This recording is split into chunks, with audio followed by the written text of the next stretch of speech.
Hi, I'm Chris Bishop and welcome to the Entrepreneurial Edge. I'm in Woolworths in Sandton in Johannesburg with a name you'll definitely know and a story you probably won't know. It's all about these Veldskoen shoes, which have become at the heart of a new online business that's run by a man called Nick Dreyer. Thank you very much for joining me. Just as an entrepreneur, you're a fairly new entrepreneur. Just give us a little bit about your background in the work world. Yes, well, I started off as a hotelier and spent almost 2 decades in hotels, running hotels, and just before starting on my entrepreneurial journey was the general manager of a hotel called Element House in Cape Town. And then tried some stuff in the art world and in the exhibitions world. And then started aggressively following this project about 2.5 years ago. Element House, that was a hotel owned by a billionaire for millionaires, isn't that right? Well, it's a very famous boutique hotel. It's one of the most prestigious places in South Africa, and what's unique about it is that it's proudly South African. It's got one of the greatest art collections in South Africa. It's also got one of the most fabulous wine collections. So if you're going to go stay at Element House, you're certainly going to feel and experience a lot of what is very, very good about South Africa. So why? Why the change? Why be an entrepreneur? Why shoes? Well, the entrepreneurial journey, the bug bites you at some point. What happened? What was the moment that changed it all?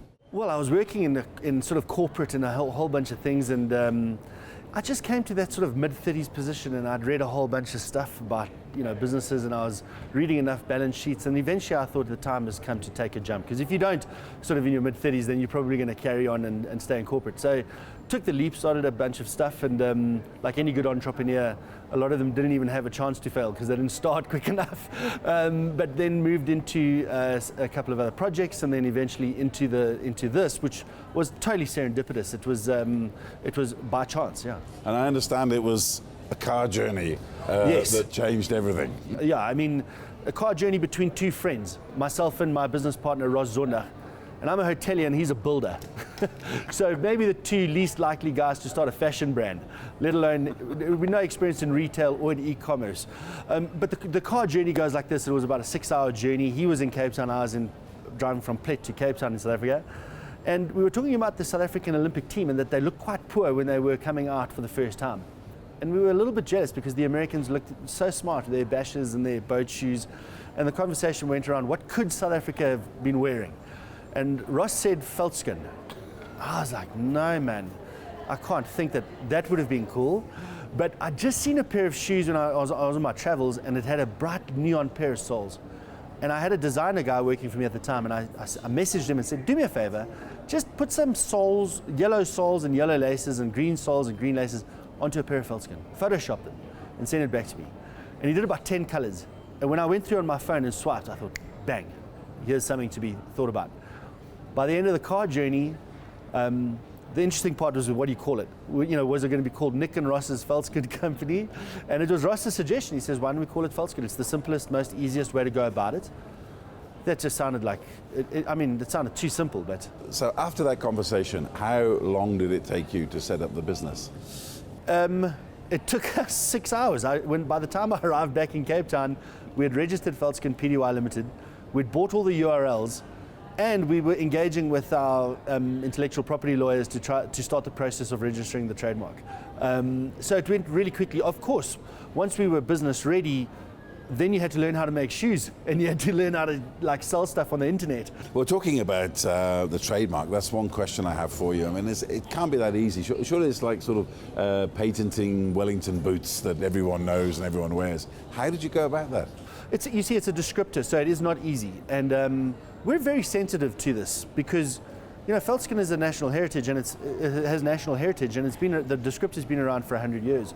So we protected our company name, Veldskoen Pty Limited, and we protected the brand Veldskoen.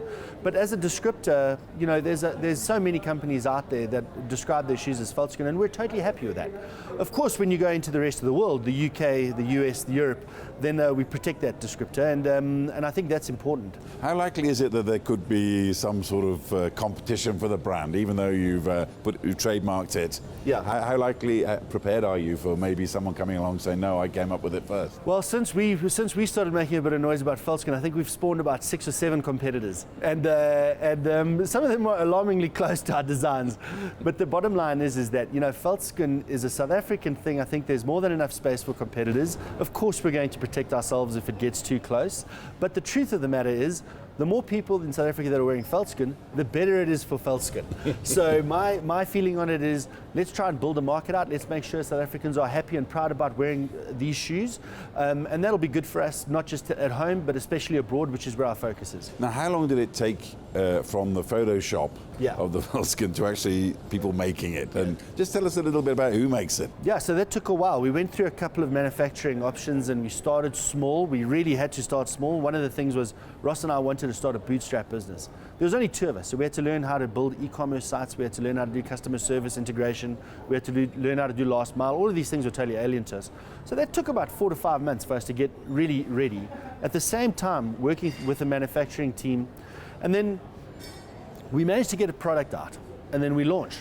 And within a very short period of time, 1 or 2 months, you know, we realized that it was going to scale. Then we had to change manufacturers and settle on a manufacturing partner that could scale with us. And the most important thing, of course, was you can't make Veldskoen anywhere other than South Africa. So we make our shoes in Durban. We make them with a great crew called Hopewell Shoes. And you know, with Mohammed and their team, they've even put a resource in our team to help us along the way and make sure that relationships like this one are any given time, how many people are making these shoes and how many do they turn out a month? Oh yeah, so it's changing month on month. But at any given time there's about 60 to 70 people making shoes every day, and they can churn out around 300 to 400 pairs a day for us. Our ability to make shoes is critical if we're going to grow overseas, grow our international offering. But that team is strong and they're capable of scaling with us. So where are you looking to really? Where are the big markets for these shoes? Obviously here, we've said. Where else in the world is crying out for Veldskoens? I'll tell you where we started outside of South Africa. We started in the UK. It's a home game. It's the same sort of time zone, and there's enough South Africans there to kind of get you going in e-commerce. So we started there about 1.5 years ago, and it's been going nicely. We are targeting that as our next area of growth. But after we started the UK, we launched in the US, and we formed a really fantastic partnership there with the folks out there, Steve and Angela Watts, and then their shareholders who are very interesting, the movie star Ashton Kutcher and the billionaire Mark Cuban. So we went into business with them in the States about 12 months ago, and that business has absolutely grown exponentially, and it's now at the point where we're sending off our first containers of shoes, which is so exciting. I mean, it's all online because, of course, the American online retail market is more than big enough to satisfy our ambitions there. But that's been a wonderful relationship. So the States is currently growing fast. The UK is a really big priority for us as a territory coming up now. And then new markets, Australia, we're already trading in Australia, we're trading in Taiwan in about 2 weeks' time, and then we're looking very much at Dubai for retail distribution there within the next 3 to 4 months, as well as online launching there in the next 3 to 4 months. And you mentioned your famous partners in the States. How did that come about? A small startup company in South Africa landing these guys. How this happened was we've been approached by really great South Africans doing amazing stuff all over the world. And I got an email from Steve Watts, this guy out of the States, mails me and he goes, Nick, I love Veldskoen. I'm a South African guy living in California, love Veldskoen. Would you like to talk to us about doing some work with us? So I got in touch with him and we started talking about his business, which is this company called Slide Handboards, these sort of body surfing boards, cracking product, but niche.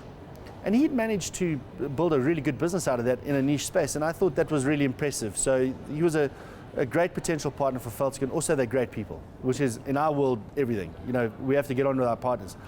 But his shareholders were Mark Cuban and Ashton Kutcher, because he'd taken some investment on Shark Tank. So when he did his due diligence and said to the guys, listen, I'm really interested in doing Veldskoen, they both put their hands up and said, this looks like a fun project, would they have us on board? And yeah, it wasn't the toughest of decisions. I think it would give Veldskoen a little bit of help. And what, was it a cash injection from the States? We started a business in the States, and there's a lot of value add, of course, with their fame. There's a huge component of value there. We also have a last mile fulfillment value portion of the deal. But ultimately, they run it, they drive it, they're doing a great job of it, and we provide the product under license into that business, but we're shareholders in that business. And how many shoes are they moving in the States then due to this link up? Yeah, they do, they're online only at the moment, and it's anywhere between sort of 400 and 500 shoes a month already, and it's growing, almost 40% month on month. Their target for the end of Feb, they'll be moving about 1,200 pairs of shoes by early next year. So incredible. But a lot of entrepreneurs out there watching this, as always. I mean, what did you actually start with? I mean, obviously, you had a partnership, you had a car journey, you registered online, but what sort of capital did you start with, and how big have you grown now? Okay, so it's a great question, because it's something that we talk to a lot of entrepreneurs about. There's two things I want to say about it. One, your skill sets don't necessarily have to align with what you want to achieve. I'm a hotel guy and a builder, and we started a fashion brand. So, a footwear company. That's a very important part. What you need is endeavor. You don't necessarily need funding. That comes a little bit later. But to start a little e-commerce business, we found a manufacturer that gave us terms and that could have a small MOQ, a small minimum order quantity. So I think we ordered 200 shoes, and the rest of it we built ourselves. We built our own e-commerce stores using the free stuff on the internet, Shopify, and all the rest of it. We learned how to take our own photographs, we learned how to transact on our own, we learned how to do our own e-commerce fulfillment. So the initial investment, if I had to tell you, I think it was less than it was probably around 30,000 Rand, or about $2,000. That's it. Over the first 3 to 4 months, that was probably the initial investment. And turnover now? Oh, turnover now is, it gets close to about 4 million Rand a month, and we did take on some funding through a partnership or an investment through the company Long for Life. The great deal maker Brian Joffe, his listed company on the JSE. And he's one of your investors too, I understand. Yes, he's an investor in the South African business. They own a 49% stake in us. And they're a listed business, and they're in the lifestyle retail business, so a nice fit for us. And what does someone like Brian Joffe, I mean, one of the big names in South African business, what does he bring to a business? And you've got to ask yourself the question, he's so big, why would he worry about a small business like this selling shoes? Yeah, I think we are very small in that environment. What did he see? I think he saw the value that you could grow a business in South Africa and internationally, and because we're a digital business or an online retailer first, I think that is of real interest, because this is the way the world is moving. You've got to be playing in there. Even though you need an omni-channel approach, digital storytelling for brands is becoming critical, and I think that was of interest to them. What did they bring to the relationship? They brought in an initial retail relationship with one of their companies that own Outdoor Warehouse.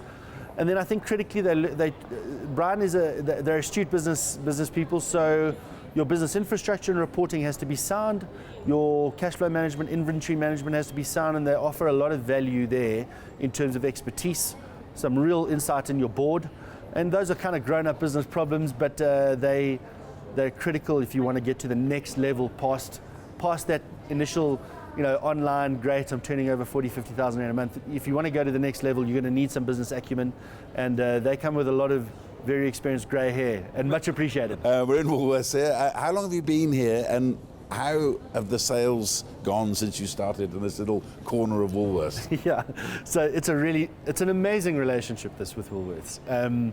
We've been going for, I think 2 days short of a month. And it's been going really well. The sales, we're in 10 of their stores, and I think they're doing around 30 odd pairs of shoes a week per store around there, which is good in their footwear department. So we're very pleased with the performance of the product. But what's really interesting is that Woolworths is it's one of the great retailers of South Africa. It's one of the great businesses of South Africa.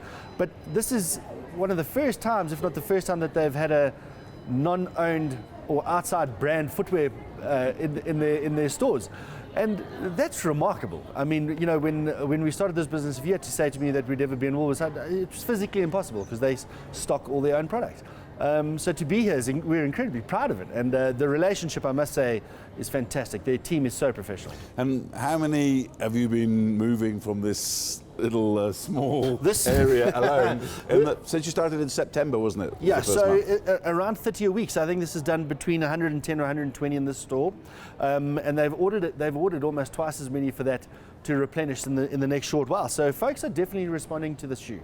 And what about the image of Veldskoens? I mean, people always associate them with farmers and old school people and people walking in the bush with dogs. I mean, how are you trying to get around this idea of that it's like a fashion thing? Well, exactly. You had to have a look at Veldskoen through a brand new lens. We knew that it had a great amount of brand equity, that had come over 100 years. It's well made, super comfortable. Everybody that has a pair of Veldskoen have always loved them. But it needed to have a new light shone on it. So we decided to talk about everything that is amazing and proudly South African. So we decided on bright colors, and we added the South African flag on the back of the shoe, and we named our shoes, the naming conventions, after great South African places or things. So this shoe is the Veldskoen, named after the great street in Soweto, and this shoe, the yellow one's the Veldskoen, the orange one is the Bloemfontein, the red one is the Pinotage, after our fantastic grape varietal. But what we did was, we started telling really great stories about South Africa through the shoes, and that has resonated. The color, of course, helps from a fashion perspective. They look great with jeans, they look great. Girls are loving them with summer dresses, and it's a unisex shoe. So it's kind of fashion ready at the moment. The world is getting a little bit more casual, so I think our timing's pretty good. But the story you're telling me, I mean, it's an incredible, remarkable story, but what have been the real difficulties as well? What's been the downside of this business? Yeah, I mean, it all sounds flowery and rosy, but growing a business and building a business like this is incredibly difficult. In fact, I think it was if we weren't naive, that's one of the great assets to us, is that we were very naive going in, because if you then learn later down the road how important things like inventory management is, and your cash flow management, and the stress around building at such a pace, these things are remarkable challenges. Of course, customer service, when you outsell and you have people that are disappointed, or you can't make deliveries on Father's Day or Christmas, we take those things incredibly personally, and we've had to put all our effort into our customer service and improving that to the point where we're proud of it. Every single person on our team is proud of it. Because that's one thing I have seen online. Some people complaining, saying, "No, we tried to phone back, we tried to send them back, and we couldn't. No one answered the phone." Yes. How do you deal with that kind of thing? Firstly, you own it right away. So when you're aware of a problem with a customer, we have to own it right away. And what we do is, one of the founders, normally myself, Ross, or Nick Latuf, we'll get onto it right away. Our department will try and deal with it as best we can. And the one thing that we're always happy to say is when we've made a mistake. We're absolutely not perfect. And the growth, I must admit, has been a huge challenge, especially online. And you know, online fashion in South Africa is a challenge. You've still got major issues around last mile. You've still got challenges around customer service and access to information. But that's also no excuse. As a group, as a team, we strive to make sure our customers are happy, and we'll stop at nothing. And the biggest thing is good communication. When we fail, we own it 100%, and we try and make it right as quickly as possible. So how many people are working behind the distribution of these shoes worldwide? Okay, so yeah, in South Africa, we've got about 60 to 80 people making the shoes daily at the factory. Administratively, creatively, distribution, in our space, which is in Cape Town, our head office, we've got 18 people working on it. Some of them are freelancers, content creators. In the States, we've got a team of 2 that are on it, but also with some freelancers on that side. The UK, another team of 3 that are doing distribution out of our space in Luton. So yeah, all in all, it's a bit of growth. I remember the first Long for Life investment prospectus, when they told their shareholders they'd acquired a piece of our little company. We were described as 3 guys in a 3 by 3 meter office in Woodstock. So sitting here today, it's not it hasn't been a long period of time, and to think that you've got 90 to 100 people on any given day working on this stuff, it's quite a move. Was there ever a time when you were thinking about throwing in the towel? Nah.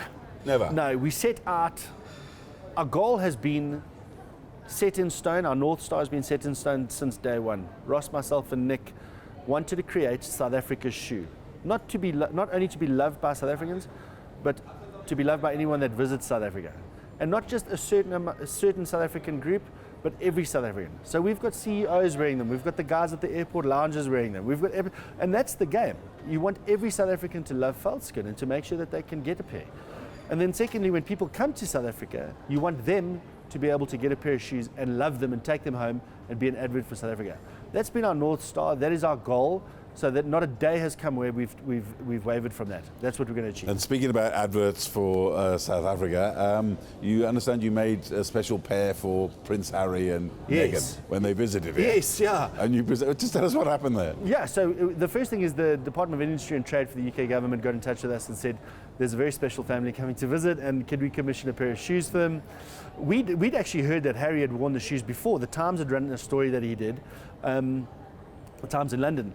So we knew that they were aware of them, so it was an easy thing for us to do. We actually made a specially designed pair with a South African wine vine and then an English rose and a Californian poppy. And while we visited here, we made sure that they got the pair of shoes. Hopefully they wear them. Hopefully they're enjoying them. And I say also in terms of business in this country, as you know, business confidence has taken a real knock in South Africa right now. How are you seeing it as a new company starting out, albeit in a different kind of field, but what's the feeling you're getting? What are the concerns you have? Well, consumer confidence is a huge concern. Consumer spend is a huge concern, especially in the field that we're in. I think South Africa is going through a period of real introspection and trying to make sure that we're moving in the right direction as a team. Us as a retailer, of course, this is not the best time in the world to be starting a fashion brand in South Africa. That said, we're focused on storytelling, and we're focused on telling a great story about a great product and great South Africans. And maybe our timing is perfect in terms of need of a positive story. So we like this. We like the timing for the shoe. The consumers are supporting the shoe to the point where we can be in business and we can grow, so we're incredibly grateful for that. But there's no doubt that to mitigate any risks in terms of performance in South Africa, the objective of growing internationally is smart and relevant. And there's a point, Dubai, one of the great hubs of the world, and you're looking to get in there very soon, the year ahead of the Dubai Expo 2020. Absolutely. Dubai Expo 2020 is definitely a target for us, and so we're traveling there shortly to start talking to distributors and to look at what an online environment would look like. Interestingly, I've seen the shoes at the airport a few times, so there's no doubt there's some folks are wearing them. But yeah, excited to get there, excited to move into that part of the world. It's also super convenient for us, but the time zone is exactly the same. It's not a very long flight.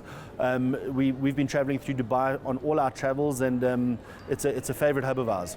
And any kind of forecast of the size of that market could be? Because I know there are a lot of South Africans living there too. Yeah. Just in the size of the expat community, there's more than enough expats there that if we knocked over 10 or 20% of them, we'd have a viable online concern. In the retail space, we all know the appetite and the retail spending habits in Dubai are aggressive. And even though, like anywhere in the world, retail is obviously under pressure, Dubai still generates an enormous amount of revenue in its retail environments. How big that market can be, well, if the Emiratis start taking to the shoe, who knows how big it can be, but we feel it's definitely big enough for us to participate meaningfully there. And expansion beyond that? I mean, what do you foresee? Do you foresee this becoming like a world brand? Yeah, that's the game. That's the objective, sorry. We feel that South Africa has a great story to tell. We think there's an opportunity in the footwear space to become a global brand or a globally recognized brand. It's small start and take it very cautiously. So we may not take equity stakes in all the territories. We may start off with distribution agreements in places we don't know. But there's absolutely no doubt that the product has been well received by folks that have been wearing it all over the world. And we've made sure that it's a winter product as well. So the shoes are all hydrophobic, which means you can wear them in the rain, which is a big deal for us in the colder climates. Which market surprised you? Italy. What happened there? Italy is a very surprising market. Somebody wrote a little piece in an online newspaper, and all of a sudden we were selling like 7 or 8 pairs of shoes a day online. Really? And we got in touch with the guys there, with our customers, and said, how did you hear about us? They said, no, some fashion blogger guy had written a tiny little piece about it, and the shoes looked great, and we were shipping them out of the UK as quickly as we could. That was a huge surprise. The other big surprise was when the Times ran the story about Harry. I mean, it was only the smallest little thing that said Harry was a fan, but my goodness, the power of that brand, that royal brand, and also the power of print newspaper. I couldn't believe it. Our phones were going off every 10 seconds with a sale. That was a huge surprise. So As an entrepreneur, I mean, by the way, your parents and your family, were they entrepreneurs as well? No, my parents were civil servants, and so it didn't come from a big entrepreneurial background. Nor Ross. Nick's parents were a little bit. Yeah, I mean, you know, we've all been reading about being entrepreneurs, and you know, I don't know. There's this entrepreneurial spirit going around in the world, and I wish we maybe had known a little bit more about what it's like to be an entrepreneur. I had a guy come in the other day and he says, Nick, I've just been to the nurse and she says I've got high blood pressure, anxiety, I don't sleep enough, and I'm slightly overweight. I said, well, welcome to being an entrepreneur. If it was any different, you're doing it wrong. So it comes with its own set of pressures and stresses, but yeah, I mean, we love being on this journey. We love building this business. It's nice when you've got a business that's growing, but yeah, it's enjoyable. Just lastly, how do you want to be known, or remembered or known as an entrepreneur here in Africa? You know, it's a great question that. One of the things we've always said, we realized this early, Veldskoen has got a little bit to do with the three guys that founded it, but there's not a brains trust, there's not a genius behind this thing. The truth is that Veldskoen is something that belongs to South Africa, and South Africa got behind it. So if anything, I'd like to be remembered one day as one of the custodians of Veldskoen. So in 100 years' time, when people are wearing Veldskoen and loving it, if I could have been one of the early guys to have helped it along and been one of the custodians and passed it on to somebody else, that would be more than enough. I think the product, we've got the chance maybe to create something meaningful in South Africa, meaningfully and positive, which is a great ambition of ours. Well, incredible entrepreneur story there. I'm afraid that's all we've got time for on this edition of the Entrepreneurial Edge. For me, Chris Bishop, in Woolworths in Sandton, Johannesburg, it's goodbye.